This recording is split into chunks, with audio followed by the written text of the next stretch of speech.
In summary, I think it's useful to have some sort of visualization of this entire process that we've been talking about, this putting your logical state into a subspace of your 3-qubit Hilbert space, doing the syndrome measurement, and then doing the recovery, okay? So I'm going to talk about how to visualize this entire procedure.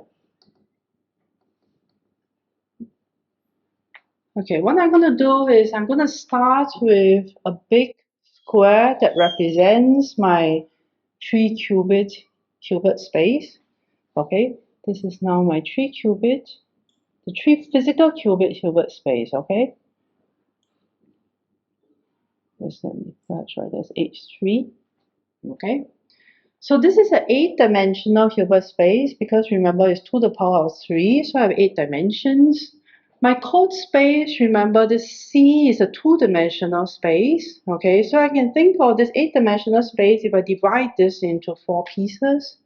I'm going to divide them into 4 equal pieces. You will see why later, okay? And then I'm going to just say that this top left piece, a 2-dimensional subspace now, because 1/4 of my 8-dimensional thing, this is going to be my code space C, okay? The code space, remember, is really the span of 0, 0, 0 and 1, 1, 1. Yeah, okay. I also want to put in these observables that we were measuring for the syndrome measurement, which was ZZ identity, okay, and then identity ZZ. Okay. Remember that the code space is in fact the +1 eigenstate, +1 eigenspace of ZZ identity. Okay, I'm going to represent that by simply writing ZZ identity as +1. Yeah. These are also the +1 eigenspace of identity ZZ, this observable. Okay, so let me just write it like this. Okay. Now I'm going to fill up the rest of the this grid. Okay, so this is one particular tau. Okay, a tau that corresponds to the code space itself. I'm going to fill in the other 3 taus by labeling them according to the eigenvalues of my 2 observables that we use as the syndrome measurement. Okay, and then I'm going to write down the span of this these particular ones. Okay, so I'm going to do +1 and then -1. Okay, this corresponds to the case where I have 0, 0, 1 and then 1, 1, 0. Yeah. This particular tau, I'm going to put -1, identity ZZ, as +1. Yeah. Okay, and this time this is the span of 1, 0, 0 and then 0, 1, 1. Okay, and then the last one is when both of them are -1.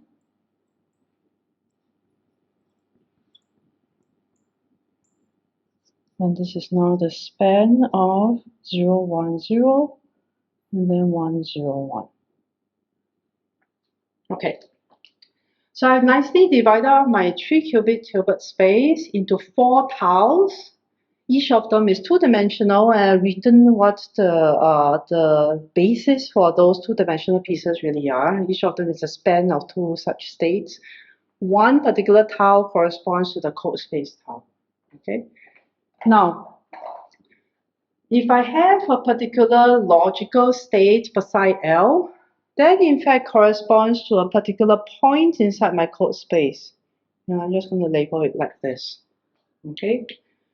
Then logical operators, in fact, are operators that move my state around within this code space tau C.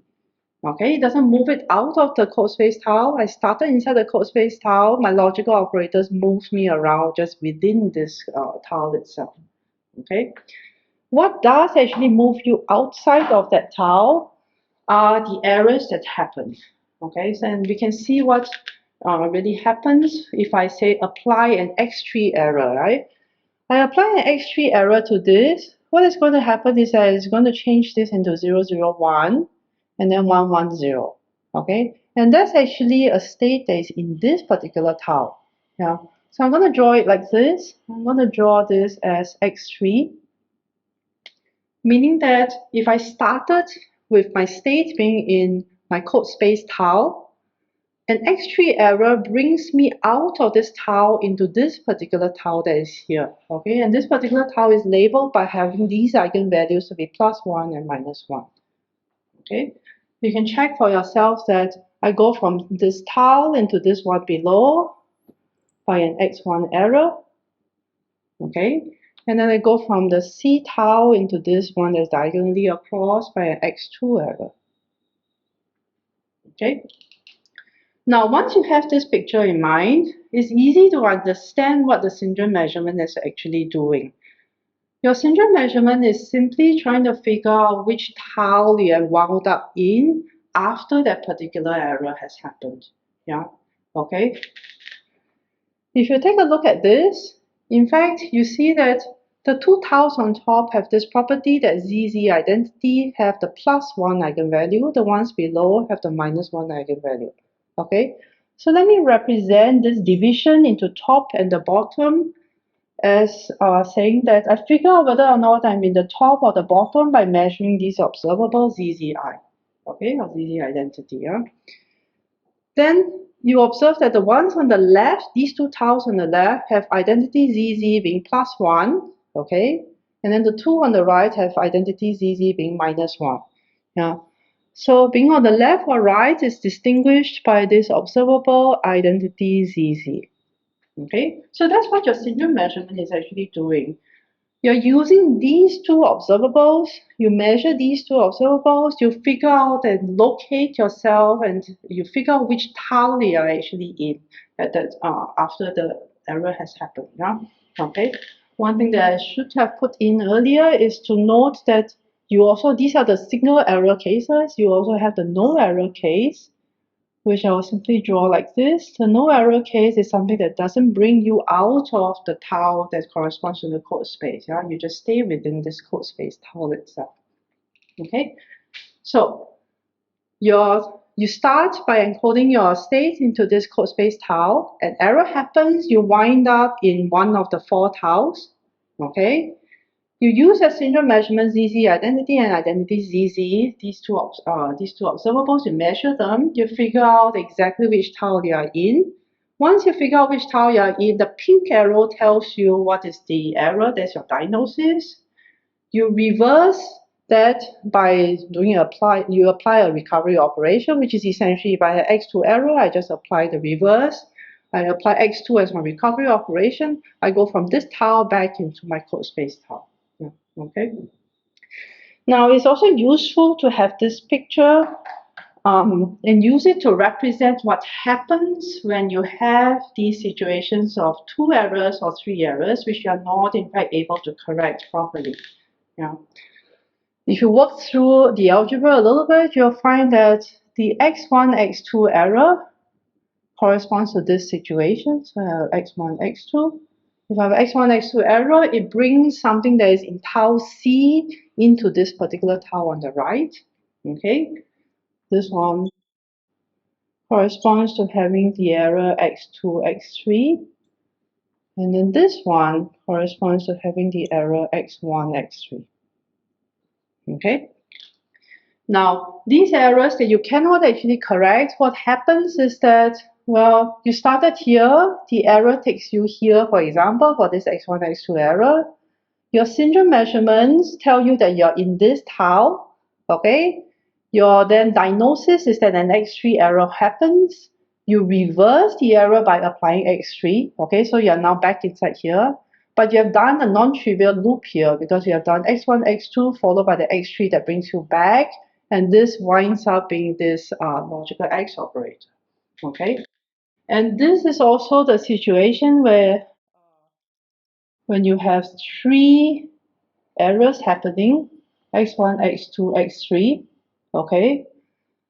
If you have these 3 bit flip errors happening, I've said already that this is equal to the logical X operator, Okay, in this case, you find that it's a logical operator. You don't move yourself out of this code space. You modify your state, so you are in fact moving this state around in this code space.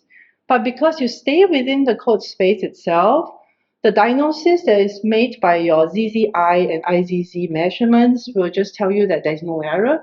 Okay, so you also don't do any non-trivial operations. So you stay within this code space, but now you have an additional logical X error. Yeah. Okay. Now, this picture where you are thinking of having your physical state space being a large Hilbert space that you then divide into tiles, okay? The division of the tiles is according to what you measure for your syndromes. You have these +1 and -1 labelings for each of these tiles. You choose one of your subspace as your code space, okay?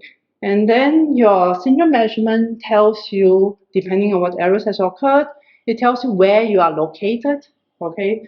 This kind of a picture is exactly the description of something known as stabilizer codes.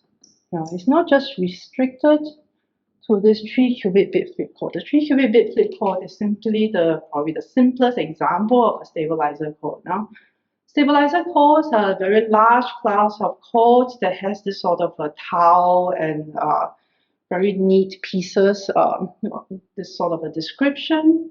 And they are one of the most useful ways of constructing code. Some of the most well-used codes today, including the surface codes, are examples of stabilizer codes.